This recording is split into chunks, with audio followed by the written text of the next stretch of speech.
Hey ladies, that was my boy Eric Church singing Springsteen. So if you liked it, go check it out, the rest of the song. But don't do that till after we're done with the video, so don't even attempt to move that mouse and click that button, or something bad will happen. I'm kidding, it won't. Nothing will happen. I won't jump out of the screen at you.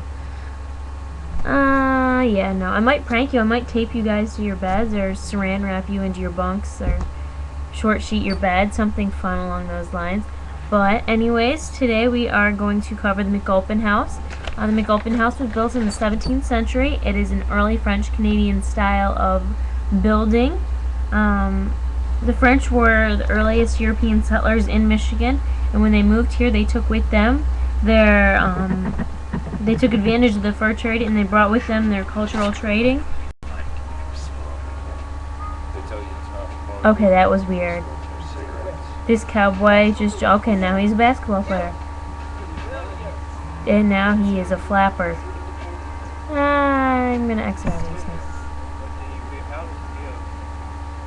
now. Yeah, that was really weird. So I'm gonna wait until the screen pops back up. So, yeah, where were we? We were talking about this, and since I can't read it, I'm gonna go with my hard copy in front of me. But the McGulpin house is one of the oldest private residences in Michigan. But in the late 1700s, the house is an excellent example of early French-Canadian architecture. The French were the earliest European settlers in Michigan, and when they moved here, they took advantage of the fur trade and brought with them their cultural traditions.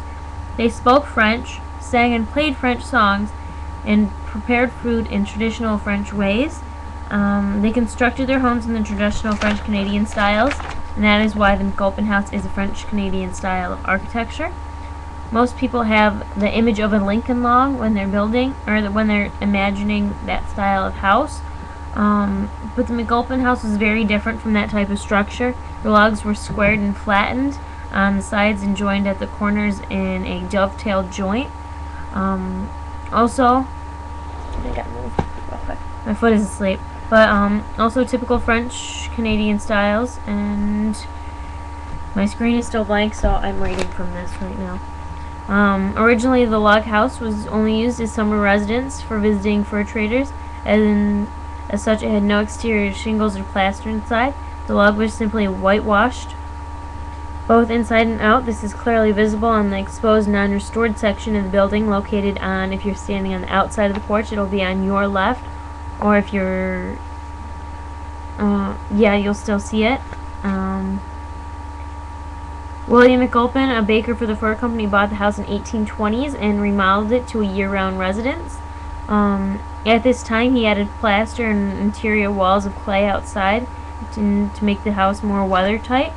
The McGulpin house was purchased by the Mackinac State Historic Parks in 1982 and moved to its current location. It was originally located behind St. Anne's Church, and the building has been restored to its appearance from the 1890s or 1820s, when William McGulpin first bought the house. Some sophisticated restoration techniques have been performed to preserve the house. Paint analysis was used to accurately identify the original red paint that William McGulpin applied to his newly plastered walls in the 1820s. Yeah, the McGulpin house is a fantastic piece of early Michigan architecture that reminds us of the early French-Canadian history located throughout this region. So that is the McGulpin house. And okay, my screen is white now. So yeah, that is McGulpin house. I personally really like this house because, for one, you get to watch everything in downtown. You're right amongst a lot of that energetic life, and you can watch people in Marquette Park. You can see Upper Gun. You can, so you're constantly being watched because there's tourists always going past and down from Main Street up Fort Hill slightly, and then they turn onto Market Street. But yeah, it is a really good spot. I love it. You're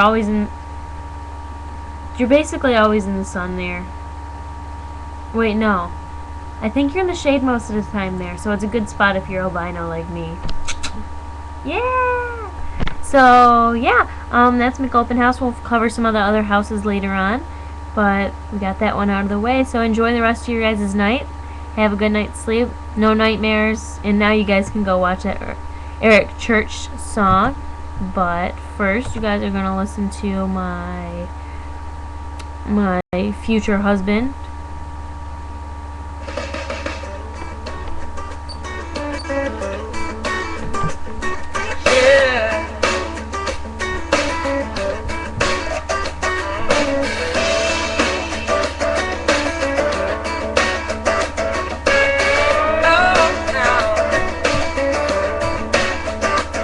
She rolled in from the west in a summer sundress, hotter than the heat in July.